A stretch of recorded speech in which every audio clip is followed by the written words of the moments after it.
I am delighted to introduce our first of our two keynote speakers. We'll have an opening keynote and a closing keynote. Johanna Hanefeld is the acting vice president of the Robert Koch Institute. RKI is essentially Germany's national public health laboratory and agency. It's also a really wonderful research institute. And Johanna's got a fascinating background. She trained here in the UK. Her work most recently, her PhD, for example, was on health policy in lower and middle income countries. And since completing her training, that was, I think, 2010 was her PhD, her work has really taken her all over the world. She's done everything from leading HIV efforts in Zambia to working on social determinants of health at the World Health Organization. And she joined RKA in January of 2020. I first met her in February of 2020. And I don't think we realized those would be our last meeting for a really long time. But I remember her being extremely busy with, that was early February 2020. Germany had just had its first COVID detections, and the entire RK staff was sort of buzzing and working on some of those early detections. So a very exciting time to join a national public health institute. Since joining RKI, Johanna's been a real leading light excuse me, in the pandemic preparedness and health security domains. I work at the Gates Foundation now, and we have turned to her and the RKI colleagues frequently. And I think last time I saw Johanna, she was actually sharing the stage with Bill Gates doing a pandemic preparedness exercise at a meeting in Brussels a couple of years ago. So she's got a fantastic perspective on all things pandemic preparedness, health security, global health, and particularly as it pertains to LMICs. And today she's going to speak to us about the role that genomics and bioinformatics can play in pandemic preparedness. So Johanna, welcome, and thanks for kicking us off. Thank you. Okay. Wow, thank you for the very warm introduction, Jen. And I can't help but say, so the program 2008, the conference program, your keynote speaker was Andrea Ammon. And Andrea Ammon, I think at that point, had just left the RKI as head of our infectious epi department to become European CDC director. So there's a good tradition, I feel. I'm on safe grounds. Anyway, thank you very much for the warm introduction. And it's a great pleasure, really, to be allowed to be here with you, with this scientific community. So thank you to the organizers for allowing me to share the perspective. So I will speak about the experiences of one national public health institute. We have supported genomics and bioinformatics a little bit with partners, always with partners, with a focus very much on pandemic preparedness and prevention. And then I'll offer some reflection from that perspective. And I'll also give some examples from Germany so that it's not just a sort of an outsider's perspective. But I wanted to say two things at the beginning. First of all, the application of genomics and bioinformatics has been revolutionary for us over the past 5 years, ever since since I met Jen in my life. But all of the work I'm going to present has really been done with partners, and we're all learning from each other all the time. So that's really important to our approach, but also to highlight. And I'll begin by saying a little bit about the institute where I come from. So Jen has already mentioned we're the designated National Public Health Institute of Germany. We work across 8 departments and 61 units, but we were founded and we have a strong scientific tradition for the then already famous Robert Koch. So the emperor, the German emperor at the time, sort of founded this institute. And so for a CDC or for a National Public Health Institute, we have a relatively strong research tradition. And you can feel that in our labs and in the science that we do. We do, however, all the work we do is mandated by law. And I'll come to that in quite a bit of detail. And there are 3 main tasks that our legal mandate entails. One is data collection, surveillance, and analysis. And we cover infectious diseases, biological hazards, and non-communicable diseases. So most people, when they hear Robert Koch, they think we focus on infectious diseases only. That's not true. We also have the NCDs in our mandate. We then develop policy and medical expert guidelines and recommendations, the public health recommendations for the population in Germany. And the third aspect, and that's really what I'm responsible for in my day job mostly, is we support partner countries with improving preparedness for disease outbreaks and health crises. So this international mandate is relatively novel in Germany, and I want to highlight that because that really underlines the examples that I will be presenting here. For Germany, the moment when, maybe late moment, when it dawned that international health protection really is also national health protection, was following the Ebola virus disease outbreak in 2014, 2016 in West Africa. And there you can see the session, the picture here, I've got a pointer.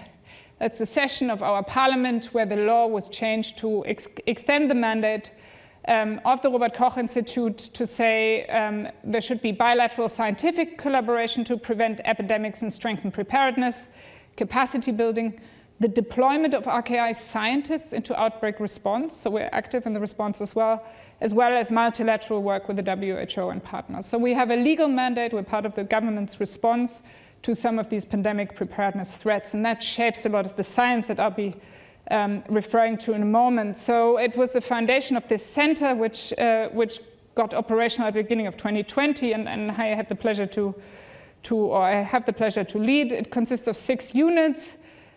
We host a lot of international mechanisms you can see here, so a lot of the collaborations that we have with Germany has with the World Health Organization, the response mechanisms. We also host a German bilateral response unit, so equivalent to the public health. People from the UK may know the UK Rapid Response Team, so we host that in our department here.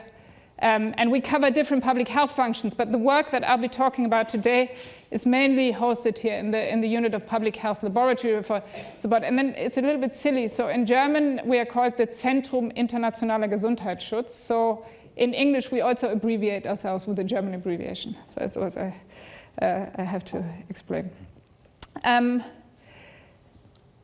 We have a very strong focus on public health system strengthening, and that's really important for me to highlight. So whatever we do, whatever the scientific method we apply, is about strengthening its application to public health, so very much the focus of this conference, but it's also about the integration of this into the national public health system. So it's not just for the purpose itself, it's always with this larger vision in mind, and that's our vision of the center here. As Jen mentioned, we became functional in 2020, right to the start of the COVID epidemic, and she was referring to the Webasto cluster we had in Munich, near Munich, a car company when she visited. But we offered a large type of different technical collaboration, and I put this map up just to show a little bit the geographic footprint of the work we did during COVID, and I'll speak a bit more to COVID as an example in a moment. One of the partnerships which I'm particularly proud of, which we have, is with the WHO Hub for Pandemic and Epidemic Intelligence, and some of the colleagues are here in the room.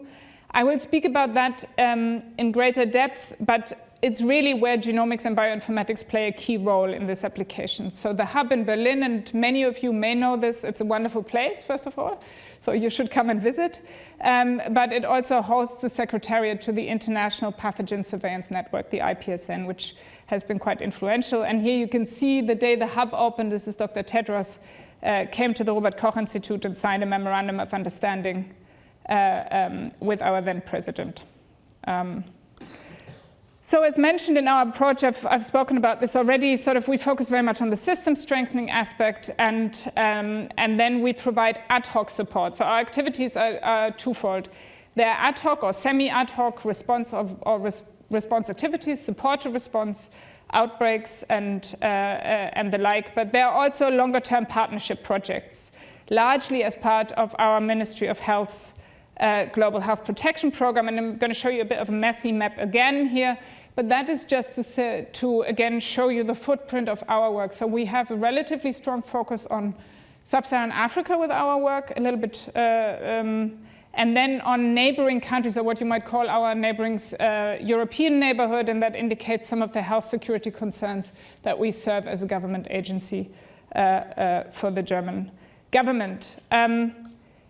We're one public health institute, and we're very much a national actor. So I work very much, I'm a national civil servant, I work bilaterally, and I work multilateral. But one of the key things, and I really wanted to highlight that here, that has come out of the pandemic is that national public health institutes are key actors in pandemic preparedness and especially in pandemic response. And that the connection between these key actors is really important. So in some way we are one, but we are many, and here the connection between us is important. There's an international association of national public health institutes that brings us together, And this picture I like because it shows us, so in the G20 process last year, when Brazil had the presidency, they convened for the first time a meeting of all G20 and PHIs, and Jenny Harris is outgoing, but for those of you, because I'm in the UK, I can't point with a pointer, but she's wearing a sort of turquoise sweater, right? So she was there as well. So the UK was represented, we were represented, but just to say that, so this is important. And this is a bit the backdrop against which I'll focus on some of the more detailed examples from our work. 3, again, come from more of the international work, and then I've got 2 examples, if I manage to get through it in time, from our application of genomics and bioinformatics in Germany in pandemic prevention and preparedness. So coming to our experiences during COVID first, given the mandate of our center and the department, as I've just set out, and also given the fact that Germany quite rapidly became associated with diagnostic expertise because of the scientists who are active there, it's perhaps little surprise that we started training, or that we got contacted to help assist with training around diagnostics very immediately. And this stream of time here follows is just a sort of arrow to show you, and this is 2020 and 2021, really the scientific capacity and the political reality. So not sooner had Jen left that scientists from the department went for the first wet lab training in Rwanda. This was still PCR-based, with the colleagues there establishing PCR diagnostics capacity. But then we were all grounded, of course, and we were grounded for all of 2020, pretty much until December, when we could start doing some training again in person. And with the Charité Medical School, we helped establish diagnostics in Ecuador, where they had a very difficult situation at the end of 2020 around both politically, but also around their testing capacity. I'll speak a little bit more to the other things here in a moment, but what you can't see on in a time scale such as this is with the, we moved a lot of our training online, and this was all PCR training at the time. So what we did was we had SOPs online, and then we had weekly FAQs. So the partners who trained could come back, could ask, but what we really did at the time, global supply chains for reagents were completely interrupted. So we started sending out consumables to the people that we were training and tried to keep a little bit of diagnostic capacity going. And this was also helped us to keep in touch, at least with some of the partners. But quite an intense amount of activity in 2020 was actually the packaging and organizing of export control, of being able to send some of these reagents out. Just to keep a little bit of the reality in mind, we put these SOPs in 4 languages out. They've now been downloaded for more than 2,000 times. But the point I wanted to make, so we had a little bit of an online community, and we were able to keep something going. But it was obviously very, very difficult.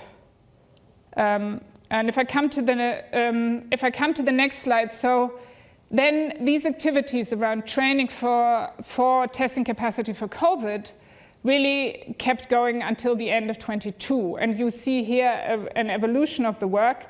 And the main thing that happened really was that there was relatively quickly a demand for, someone lost the pointer, sorry, a demand for sequencing training started to develop, and then we consolidated that. But this was obviously driven by some external events, and I don't want to, which are important and relevant if you think about the application of genomics and bioinformatics, and that was really this event. So in the middle of this timeline, you will be aware of the excellent work undertaken by South African scientists in the public health community who reported immediately on the emergence of the Omicron variant, which was unfortunately followed by the response by the global health community, or by the global political community, initially focused on border closures.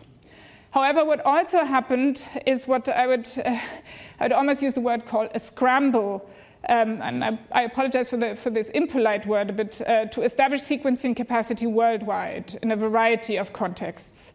So there was a very high level of initial investment throughout 2022, really, following this event, in equipment, some in training, and I imagine that there's a lot of experience here in this room around this, and perhaps at this time, somewhat less thought was given about the integration into wider analytics or surveillance systems for public health. So there were a lot of immediate observations that we had. So we were part of this, right? So all of a sudden, there was lots of demand for this. There were politicians willing to invest in it. It was very clear that this was needed. It was very quickly evident that the public health structures in many of the countries in which we work and collaborate, often housed in the ministries of health, did not have the relevant capacities, and particularly around bioinformatics and the academic sector. So I think a little bit more the community that's probably present here in the room and online was much further advanced and more agile in adapting. So collaboration immediately emerged as key. But I think why I put the slide here is to say, because the story is in a way incomplete without mentioning it, but also to say that, of course, at that moment, the sustainability and the long-term utility of this was not at the forefront of people making these kind of investments. So this had quite a bit of impact, I think, on the work that followed. I do want to say one other thing, which is not immediately relevant to the topic of this talk, but I came from the World Health Assembly last night. And yesterday was a wonderful day. So we adopted, I don't know if you followed, but the World Health Assembly unanimously adopted the Pandemic Accord. So it was a great day, I think, for this community, for anyone working in this space. However, so member states adopted the Pandemic Accord. But those of you who are familiar with the detail, and I think I wanted to highlight that because I did put that slide up, is that yesterday's agreement was only possible because paragraph 12 of the agreement is yet to be negotiated in an annex. And that's the paragraph that deals with the pathogen access and benefits sharing.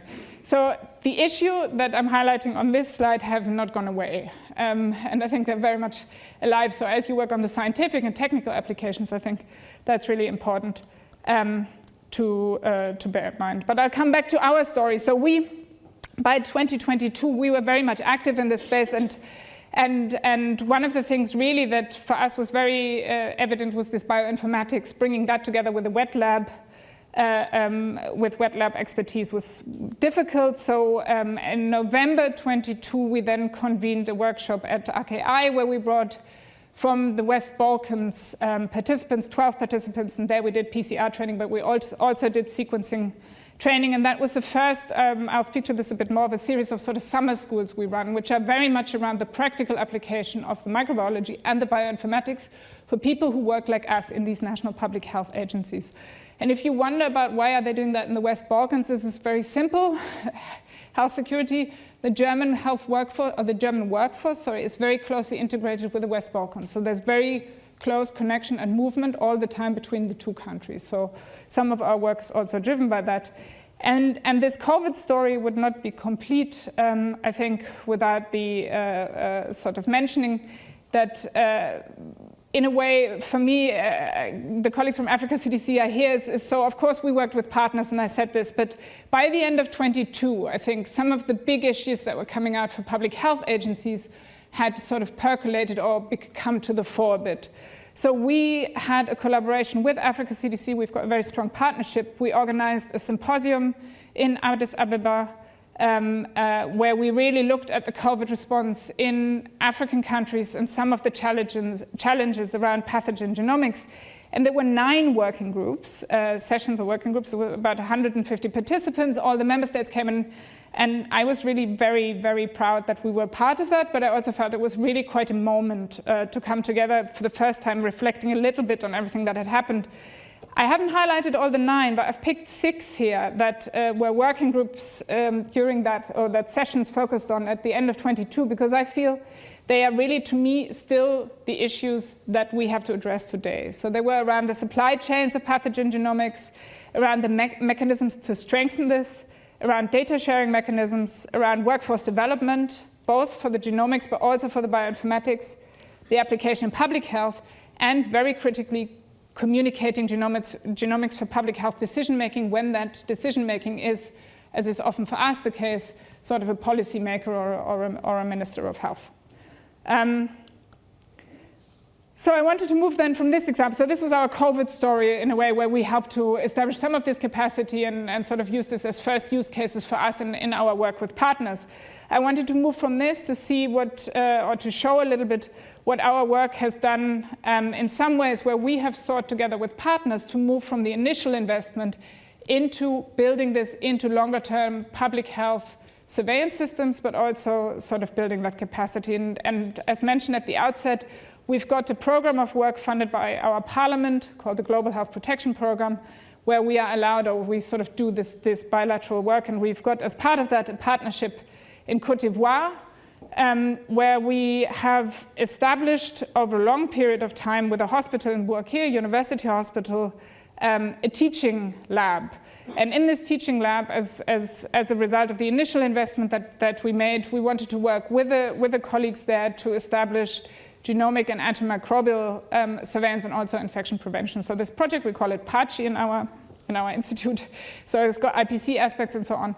But we use some of the sequencing work to look at resistance. And specifically, I wanted to highlight, we focused here in the last 2 years on establishing really a workflow in the teaching lab that we've established there, focusing on hospital patients, but where we tested for malaria and resistance. So we did an initial pilot study, and the colleagues who did that are here. They've got a poster I'll highlight in a moment. But we trained the lab scientists at the University Teaching Hospital to perform the sequencing and the bioinformatic analysis. And you can see you can see on the pictures here, obviously the lab. And also we were able, so this was a very small patient cohort, but to do this there. And here you can see one of the first results, or some of the first results, where we wanted to look at resistance to malaria therapy, especially artemisinin resistance, whether this is emerging there, and you can see from the sample. So we were able to establish a workflow that had sufficient depth for the method to be used. It's already being taught there to others. And you can also see in the results here that there's none of the artemisinin resistance associated yet, other levels of resistance, but obviously they can keep testing there. So this is one of the applications where we have tried to move from this very initial investment into something that's both sustainable for teaching, but also has an application in public health. And I was just discussing with the colleagues who are here, so it was very much the partners were, the interest in malaria and looking at that. And we do have a poster about this, where you can look a little bit more at the scientific method tomorrow at 6 o'clock.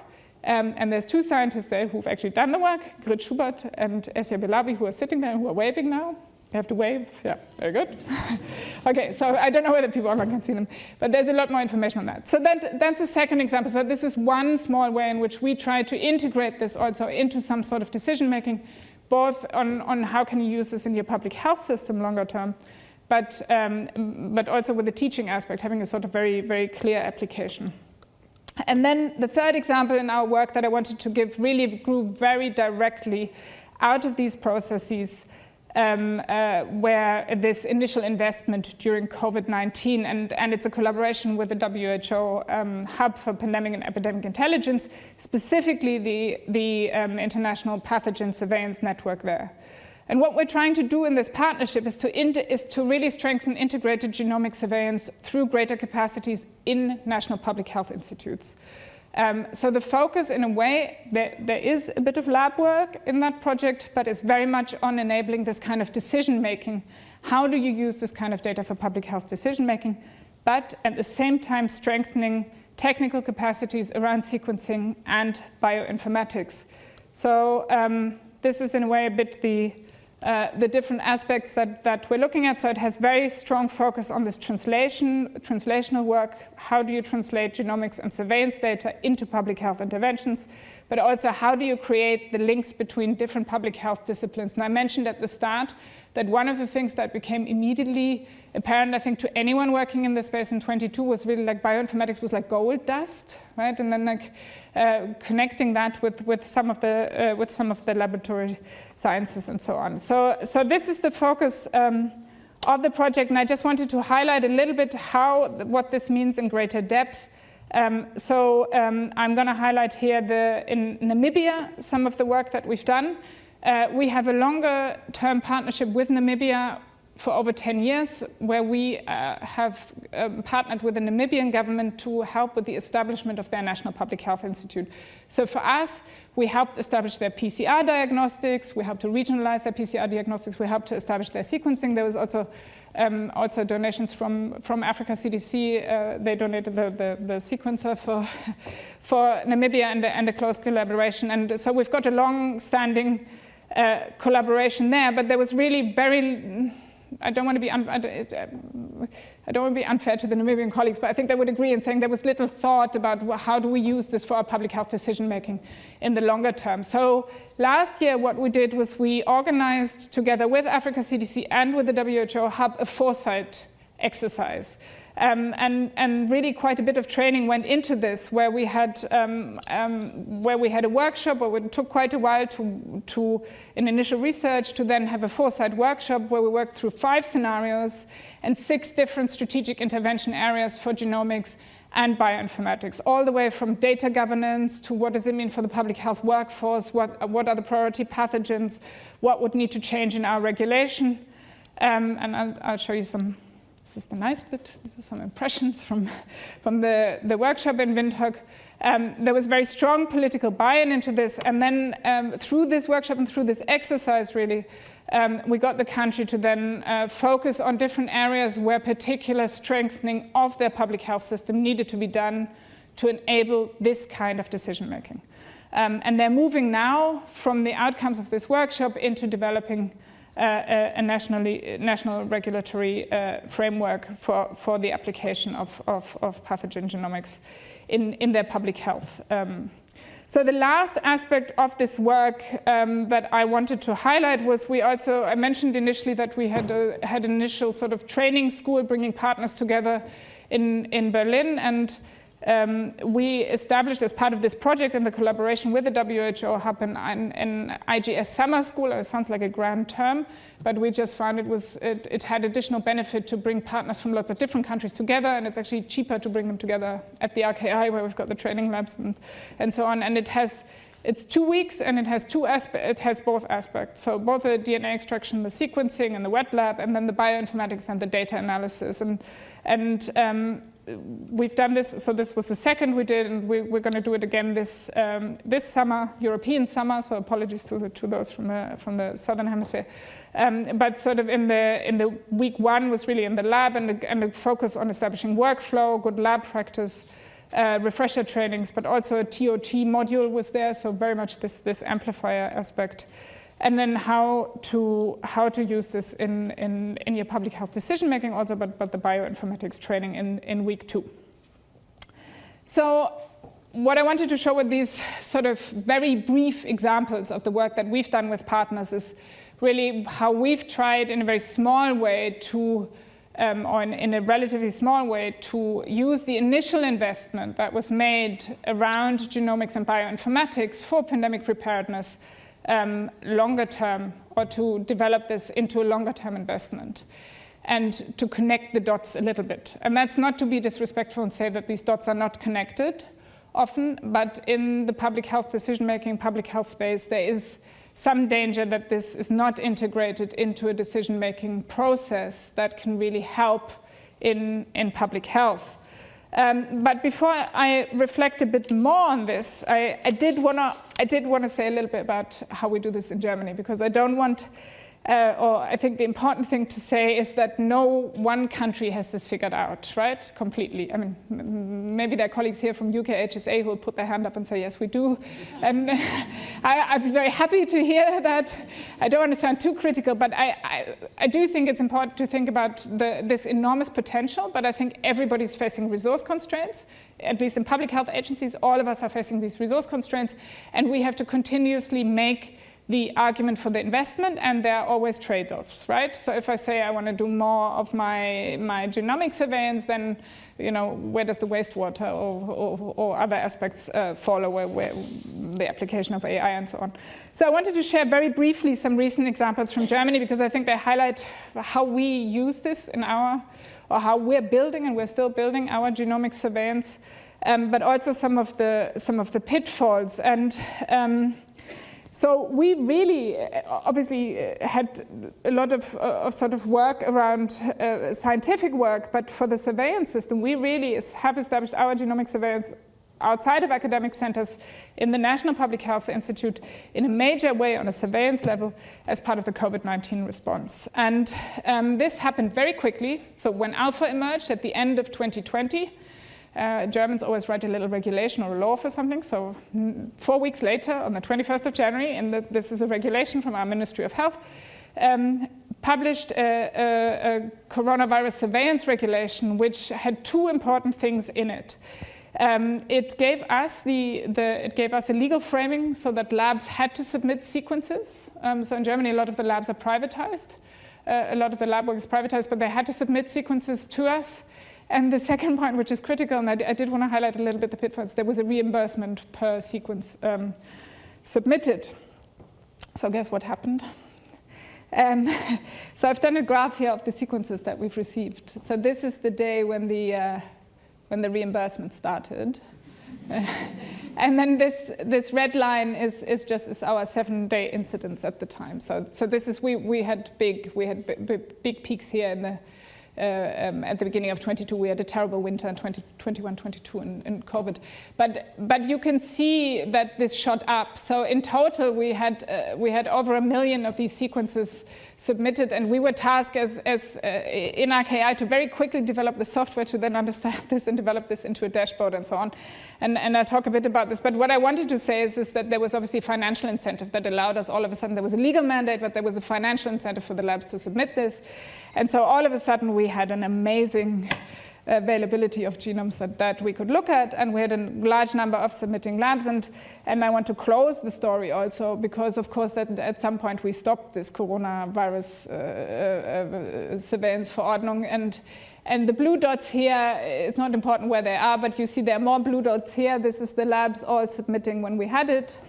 And then these are the labs that were submitting COVID sequences after it was stopped. So fairly clear after the reimbursement was stopped. So it's very clear sort of that establishing a surveillance is not just driven by doing the capacity building, right? So there are many aspects that come into play. And it's complex to do, and it's complex to maintain because you really need the maintenance of the data for the surveillance from a National Public Health Institute perspective. That is really what you need. So I just wanted to briefly show you.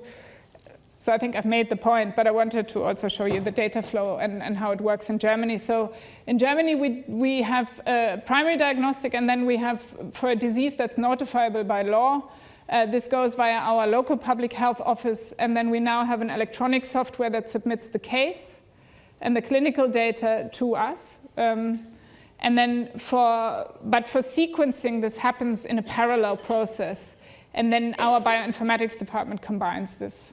So, and then we upload all our data into a national, for COVID, we had a national dashboard, and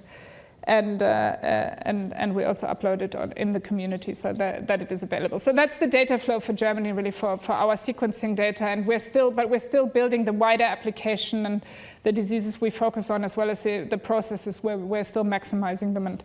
But obviously, it was quite an extraordinary time in many ways with COVID. And then I wanted to highlight another recent example, and that's much more around the application really for disease outbreaks and understanding those. And I think, I'd be really interested to hear also from colleagues here from all settings really about how you use this in outbreak detection, because obviously, so what I'm not showing here is hospital outbreaks, where of course sequencing is super important and has really helped understand underlying transmission and so on, especially around resistance.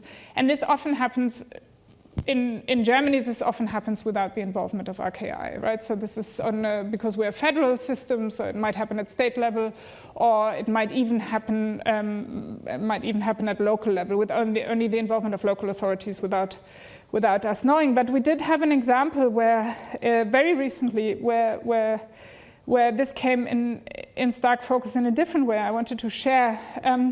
So in autumn of last year, and again, interesting to hear experiences, several European countries, including us, began to detect virus-derived polio.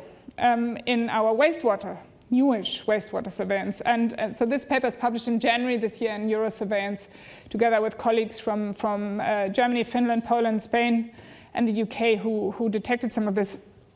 And this happened quite rapidly. So it was it was a time of very intense discussion, really trying to piece together the data puzzle and what's happening. And we are lucky because the colleagues in our lab, in our polio lab, and from the colleagues, they were able to sequence relatively quickly. And what it showed was there was high genetic diversity amongst the strains that we identified within the individual wastewater sites and countries, but there was also genetic proximity amongst isolates from different countries. So I'm not going to go through all the scenarios, but and actually you probably can't see, but hang on. So the yellow, the second country in that table is Germany. And we have 7 sites where we look for polio. And in calendar week 46, all of a sudden, they were all yellow. So we were detecting it in all 7 sites, relatively out of nowhere. And obviously, in that situation, as a National Public Health Institute, you've got to run through a lot of different scenarios, right? So this was, I remember this week quite well. And it was really incredibly helpful for us to have this sequencing analysis done, which showed, okay, it's not one spreading event, but there is some proximity, and then to be able to observe very similar, or to observe very similar events in our partner countries. So we haven't completely unraveled the puzzle of all of this, and I'm a bit scared that you're going to ask me lots of technical questions about what this could mean. But this was really, for us, one of the applications where the sequencing was incredibly helpful. And the ability to look at this, for us to understand, and what was very much a developing situation where for an institute like ours, you have to then answer, you may be in a position where you have to answer questions quite quickly, or questions emerge quite quickly.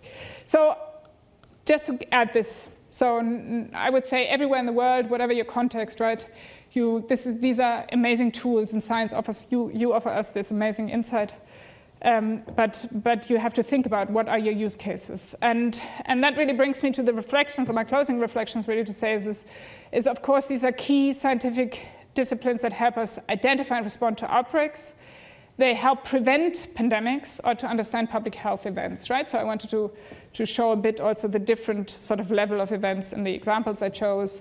And very important for me to say from public health perspective, this is regardless of whether you're high, middle, or low income country, but very much the utility and what you want to focus on depends on the context. And I would say it always needs to be integrated in your public health system, so in your wider surveillance system, which again depends on context.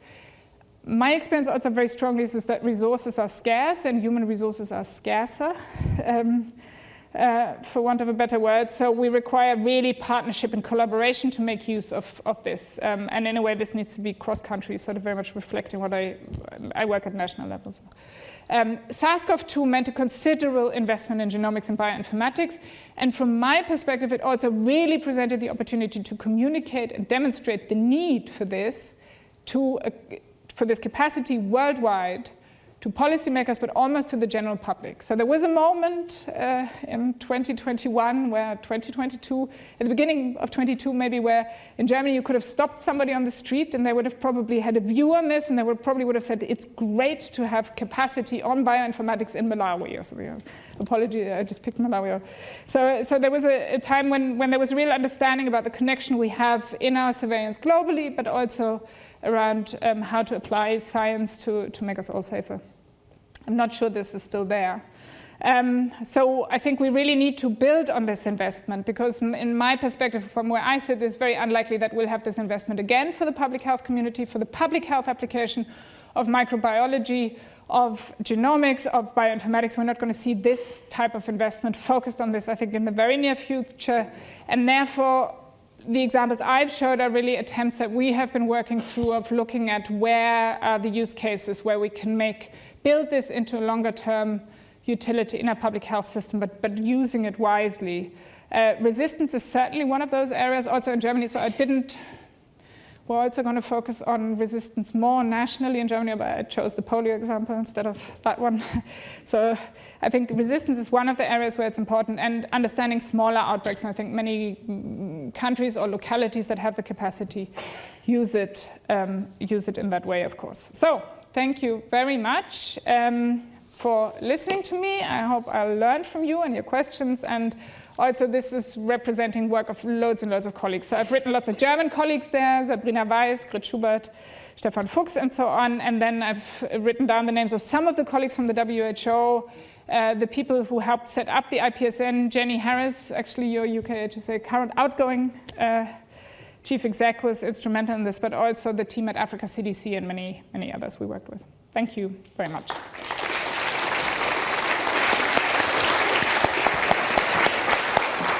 Thank you so much, Johanna. That was fantastic. We've got time for questions now, and how Q&A will work. For folks that are watching via the live stream, type your question into the Q&A box below the live session stream. Alan is our moderator for this session. He has a tablet, and it would make him very happy if he had questions from online that he could then raise his hand here in the room and ask on your behalf.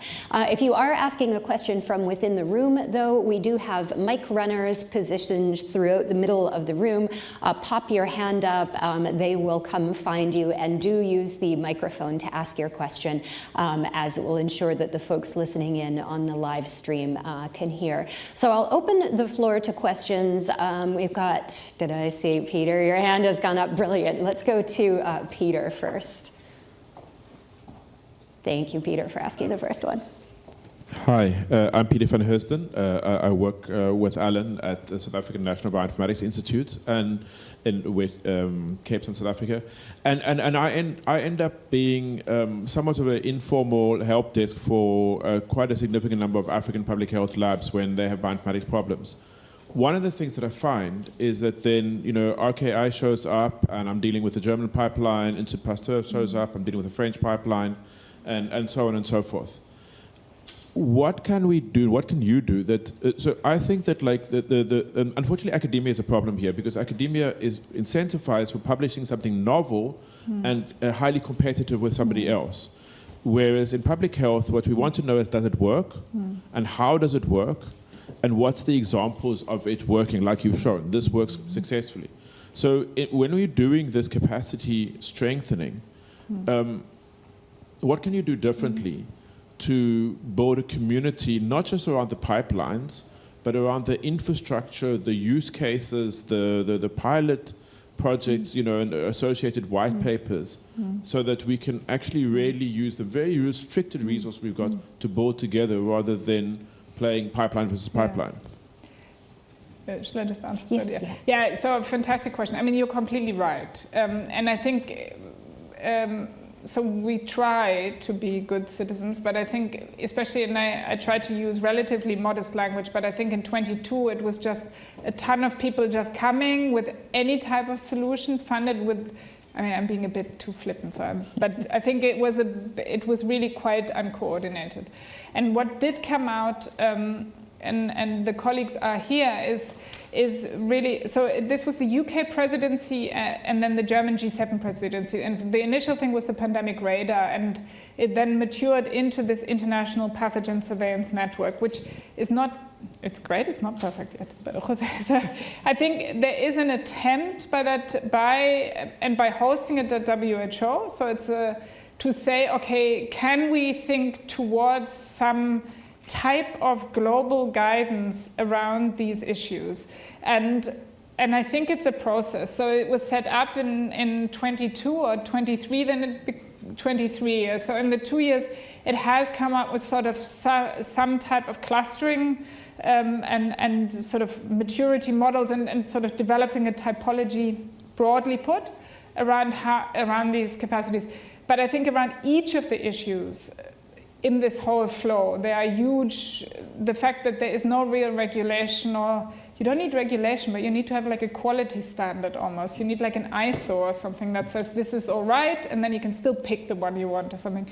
I think we're still a little bit far from that, and it's difficult because you have academia, which strives on the you want the innovation that academia brings through the competition, through having the constant innovation, but you also have private sector, right? And in many countries, national public health institutes are the recipient of also private sector coming and marketing things, different IT solutions, or different lab solutions. And one of the things which I think was really driving the rationale behind the IPSN at the time was that it was impossible for somebody sitting there trying to establish this at national level. If companies come and say, okay, we'll do this, you sign up, we'll take your people, we'll pay for the training, we'll do this, and you have these packages. So I think, absolutely, I think we're on a journey to that. But I would feel nobody was taking my rights away to have a stronger regulation around this or a clearer framing. So I think but it's still quite a way. But yeah, anyway, thank you for the work you do. Nabil, and then we'll go to one online from Alan. Hello. Oh, you have to press it. No? Hello, I'm a humble bioinformatician, and I want to make outputs that can be interpreted by policymakers or decision makers, whoever. What are things I need to keep in mind? Because they don't like all my trees.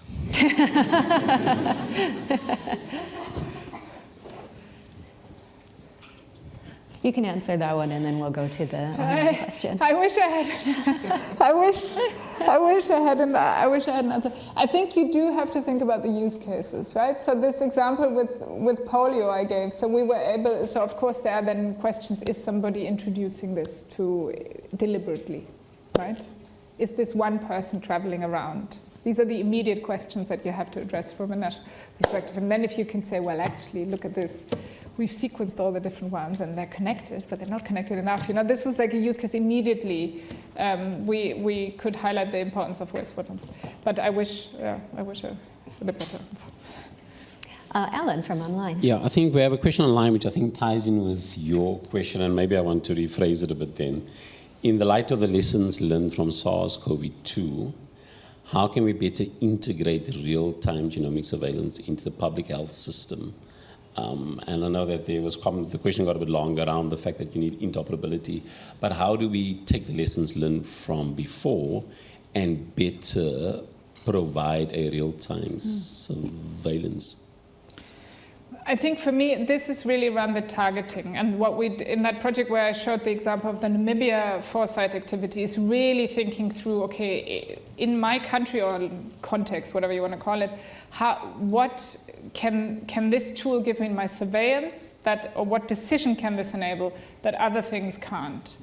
And then you have to have a structured process where you bring people together. And even if the politicians aren't going to be the people in that structured process, there are going to be enough people around from that structured process who can relay why we chose to focus on X, Y, Z. So why did we choose to focus on particular resistance? Why was this important? And then I think you do need to build that integrated capacity, which was the other thing from the Côte d'Ivoire example I was trying to show a bit. I think in many countries, again, it's not so polite to use these blanket statements, but I think in many countries, this complete integration, I mean, even in RKI we struggled, right? And we're like in a rich country and have a relatively functioning system. You need to collaborate, I think, between academic centers. So you need to think about what you need it for, and then you need to look maybe outside of your own institution. And then if you are in public health, you need to create a regulatory framework that allows you to share all this data. Oh, and we've got one more. We'll go up there first and then back to Alan. So right there. Have you spotted it? Who's got the mic? There we go. Brilliant. Thank you. Thank you. It's Angelika Chris Wilson from the UKHSA. So we did a similar thing for NVAP before, working with other countries, and I was wondering what software or pipeline you use for the other countries for the bioinformatics, for the analysis, and how they were able to analyze their data, and what infrastructure also you maybe sort of... The analysis that we did with the partner countries. Yeah. I think it varied between the country, but I'm going to ask Ingrid Schubert if she wants to answer that. Oh yeah, if we can get one of the mics to head over here for our KI team to answer. Hi, yes, I'm in the unit for public health lab support, and it really depends on the pathogen what they're using. I mean, for corona, everybody used the Arctic pipeline. I mean, sequenced with nanopore, and then depending on for Plasmodium, we sequence also with nanopore and use a pipeline that has been published recently called Nomadic, and really depends. And that is exactly what the point you raised. Like, for most of the pathogens, there is not one single standardized software or pipeline you're using, which is sometimes really difficult if you want to compare with other people's data. But really, you can't say we're using this specific software or pipeline. And for Germany, just so we built, no? We developed for our COVID surveillance. Then we had the pressure was on a bit because they published this so quickly, and then it had to become functional. But we developed it. But then also sort of the data management side. How did you tackle that? Well, do you want to answer for the? Also, like, it's also very, very individual. I mean, like, best centralized is like for SARS-CoV-2 or for like the bigger, more relevant things in Germany, like influenza, for example, is all centralized with by data management teams. RKI has a new unit that is just exclusively dealing with database and by managing of the data. And for the international work, it's really difficult sometimes because it's really closely tied to data ownership, you know, because like when you support the whatever sequencing capacity building and trying to support to integrate it into national surveillance systems, often there isn't really any like proper database or like very clear regulations how to feed it into national programs, and that's something we're working on with partners, and that's why we're having these programs and include the policy work and the hub, for example. So in RKI, we have obviously establishing this data workflow for each of the pathogens where we look. It's got these designated teams, and it's specific, but it's a huge amount of work.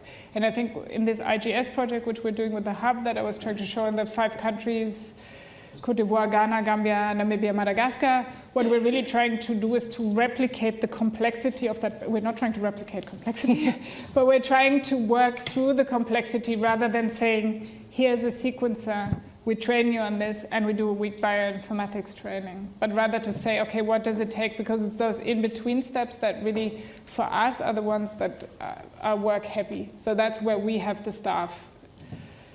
Thank you. Great.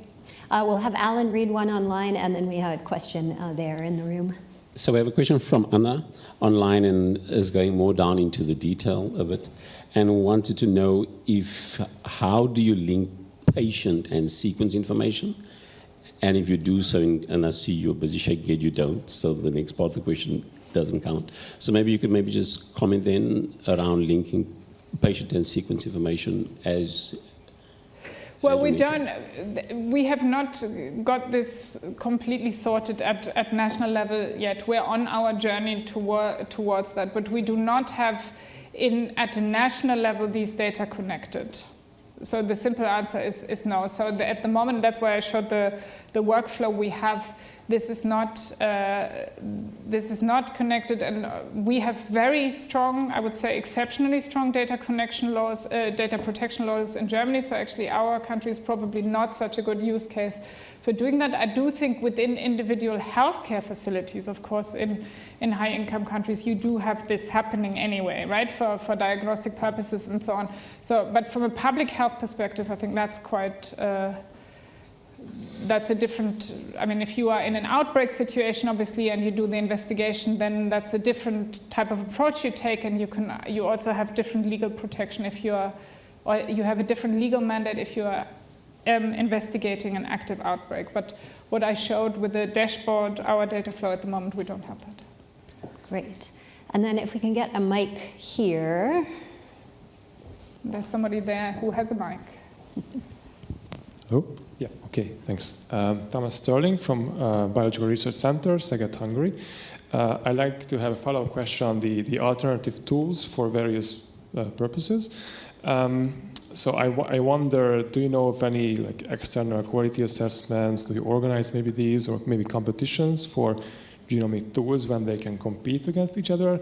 So for example, in the field of image recognition, I know that there are various tools, and then every now and then competitions are organized, and then some tools come out better than others. I'm wondering if maybe you're best assembler. Cool, but I mean, we don't. genomes. We don't. The IPSN has to run the competitions. We don't.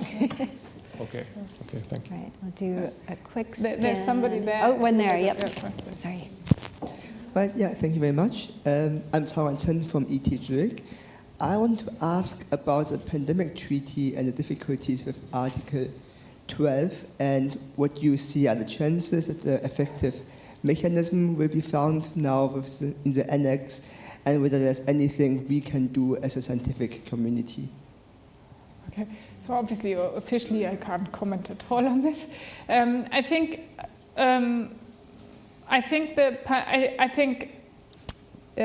so. It was a good day yesterday, and it felt like a good day, and it felt great to be there and see the countries. There were 11 abstentions, but it was great to see it adopted. I think the point is that this PABS agreement, or the pathogen sharing and benefits sharing aspect, has not been resolved. And I think that's good to say openly, right, amongst the public health community. And then I think as a scientific community, what we can do, and I mean, I count myself amongst that, is we can work together, right?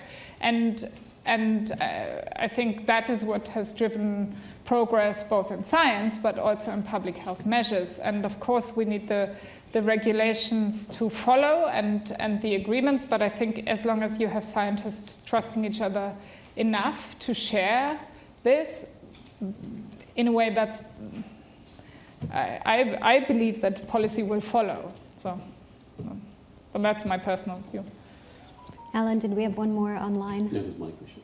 Okay, you're good. Well, Alan, you may have the last question then. Well, someday. All right.